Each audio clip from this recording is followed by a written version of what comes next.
was a day in May, and we were getting ready for her to go to school, and we were running late, which we sometimes do. And she did have breakfast, and then I hugged her and said a prayer for her and sent her out the door.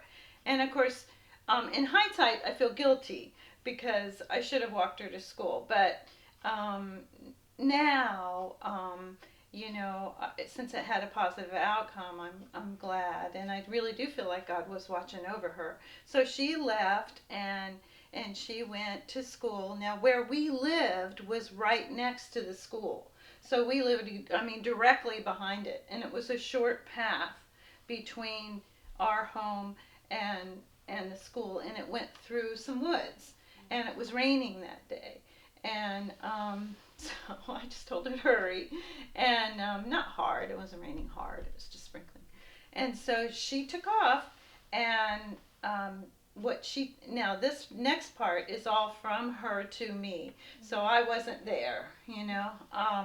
She said that this man came up behind her. She had just gotten on the school property over by the playground, because right behind Fairview and in between the school building and the woods is a playground.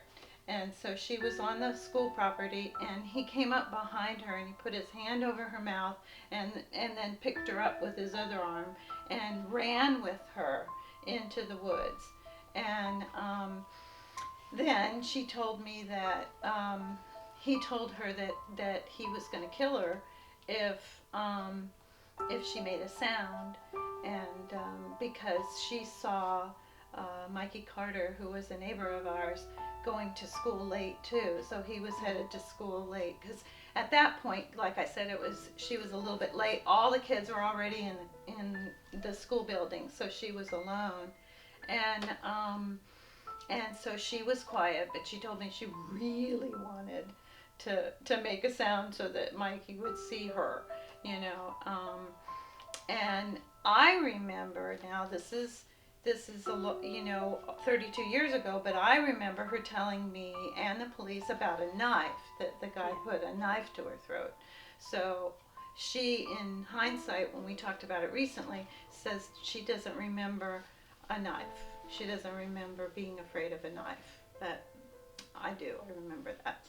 So then she said that, so she was quiet, and he kept tugging on her, and she remembers wearing pink corduroy. In this picture, she's wearing red corduroy, but she said, I was wearing pink corduroy pants. Yeah. And so he kept tugging on her.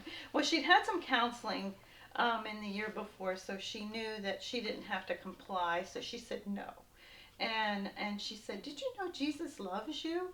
Now, the reason she said that was that, she's raised in a Christian home, and she actually, we had chore charts, and on the chore charts it was, share Jesus. In other words, to share his love with other people.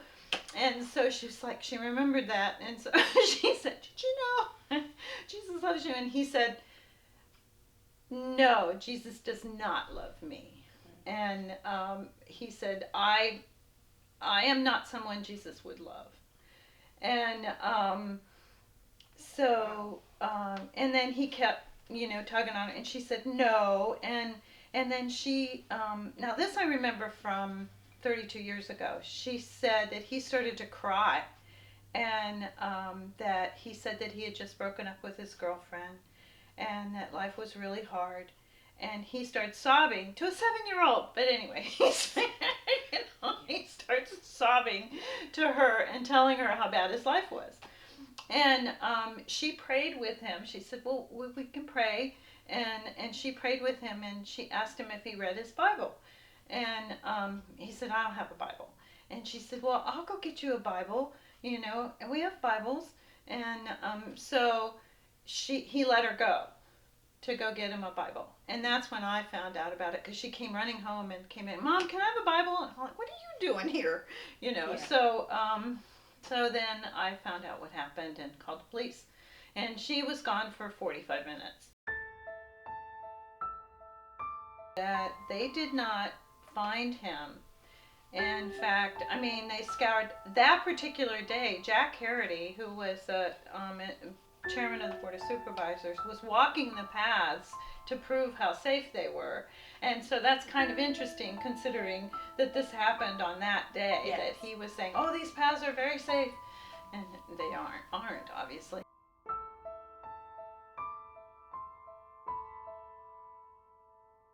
And the police station was filled with other children, families, parents and children, who were there for the same reason, to identify this abductor.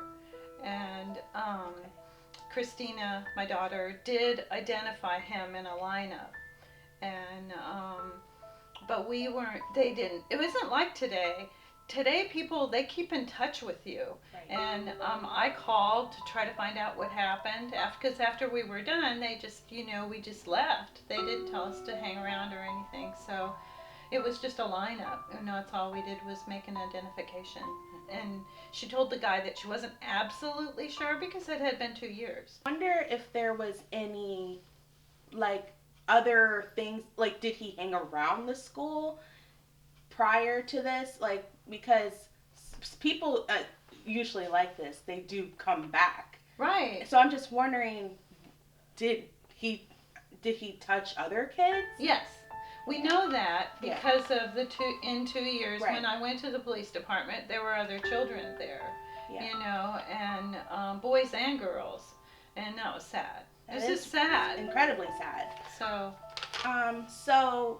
after this happened, I'm sure you were traumatized, and you were, did you allow your so this was May, so was she getting out of school soon, a month later? Yes. So